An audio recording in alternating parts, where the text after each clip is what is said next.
जी जियाउर रहमान। बहुत बहुत शुक्रिया माननीय सभापति जी। मैं आज यहाँ मजलूमों की आवाज़ बनकर खड़ा हूँ।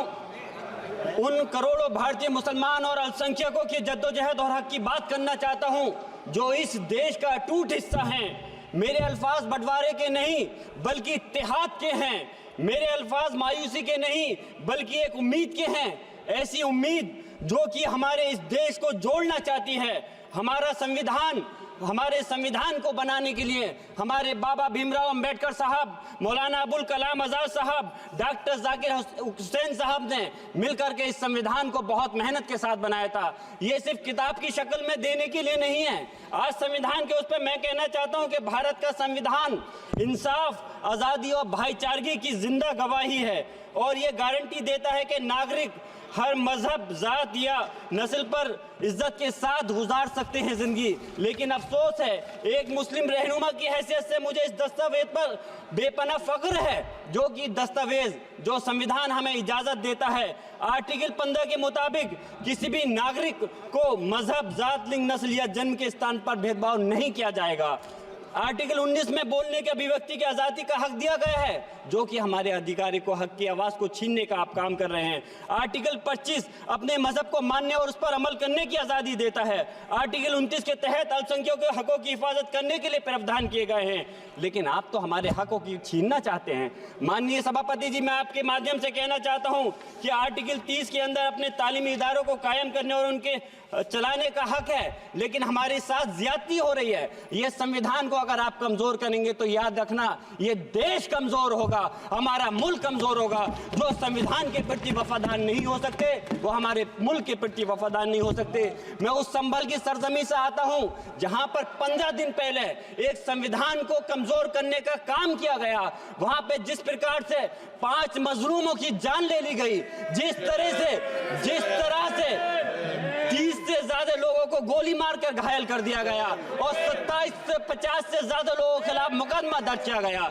मैं पूछना चाहता हूं माननीय सभापति जी, मैं सांसद हूं, मैं अपने मुकदमे का मैंने कहा था मुझे डर नहीं है। मेरे खिलाफ मुकदमा लिखा गया, मैं वहां मौजूद नहीं था और ये मुकदमा जो हमारे चाहे विपक्ष के सांसद हो या सत्ता पक्ष के सांसद हो, आप याद रखिए जनता की आवाज हो, जनता के बीच में जाकर के आपके जवाबदेही बनती है। और मैंने अपनी जनता को आवाज को उठाने का काम किया तो क्या गलत किया था? माननीय सभापति जी, सिर्फ इस बुनियाद पे मुकदमा लीजिए गया। आज मैं आपको बताना पॉइंट पे बोल रहा हूँ, संविधान पर ही बोल रहा हूँ माननीय सभापति जी। आज मैं चाहता हूँ उन लोगों को इंसाफ मिलना चाहिए जो जिन्होंने ज्यादती की है, उनको सजा मिलनी चाहिए। और आज एक इमाम को सिर्फ इसलिए गिरफ्तार कर लिया गया संभल के अंदर कि सिर्फ उन्होंने अजान लाउड स्पीकर से दे दी थी।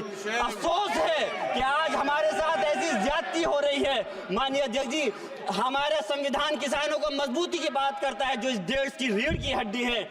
130 किसान जो 10 दिन से ज्यादा समय से जेल में बंद हैं, आप किसानों को हक नहीं दे पा रहे तो किसको हक देने का काम करोगे? मैं अफसोस करता हूँ आज पूरे प्रदेश और मुल्क के अंदर जिस तरह से हमारे लोगों की हिफाजत नहीं की जा रही। एक मॉब लिंचिंग सिर्फ धर्म के नाम पर, अगर कोई मुस्लिम है, ओबीसी है या पिछड़ा समाज का, एससी समाज का है तो नाम पूछ करके उसकी हत्या कर दी जाती है। बुलडोजर चलाए जा रहे हैं। हेट स्पीच, अगर कोई हम कुछ बोलते हैं तो हेट स्पीच करके मुकदमा दर्ज कर देते हैं। और जो हमारे धार्मिक आका हमारे सल्लल्लाहु अलैहि वसल्लम की शान में गुस्ताखी करता है उनके खिलाफ कोई कार्रवाई नहीं। मेरे पास समय कम है इसलिए तेजी के साथ में मुझे बोलना पड़ रहा है। माननीय सभापति महोदय जी, ये सवाल बंटवारे का नहीं बल्कि हम वतनों के लिए जिनका जमीर मर गया है उनके जमीर को जिंदा करने के लिए है। हम चाहते हैं इस देश की आजादी, हमारी देश की सभापति जी, बस मैं अपनी बात खत्म कर रहा हूं, 1 मिनट। हमारी देश की आजादी के लिए मैं ये कोई बंटवारे की बात नहीं कर रहा, लेकिन हमारे मुस्लिम और हिंदू समाज सब लोगों ने मिलकर के इस देश को आजाद कराने का काम किया था। आज उनके साथ ज्यादती क्यों की जा रही है? हम लोग अपने इस मुल्क के अंदर मजबूरी से नहीं रुके बल्कि हम जो है अपनी मर्जी से रुके थे। हमारी मुल्क को आजाद कराने में हजारों लाखों मुसलमानों ने शहीद हुए थे। माननीय सभापति जी, कंक्लूड कर रहा हूँ सिर्फ राजकुमार से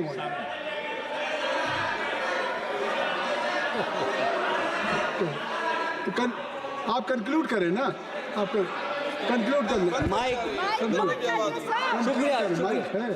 शुक्रिया माननीय सभापति जी। डिम्पल, माइक मैं आ एक गया। मुस्लिम और अल्पसंख्यक रहनुमा के तौर पर मैं अपनी बिरादरी के लिए खास हक के मुताबिक नहीं करता। मैं सिर्फ ये चाहता हूं कि आईना के बाद संविधान के मुताबिक हर नागरिक के लिए जो वादा किया गया उसे पूरा हो, हुकूमत से कमजोर की हिफाजत को यकीनी बनाए और नफरत फैलाने वालों को सजा दे। और मैं अपनी बात इस शेर के साथ खत्म करना चाहता हूं जो कि हबीब जालिब का शेर है।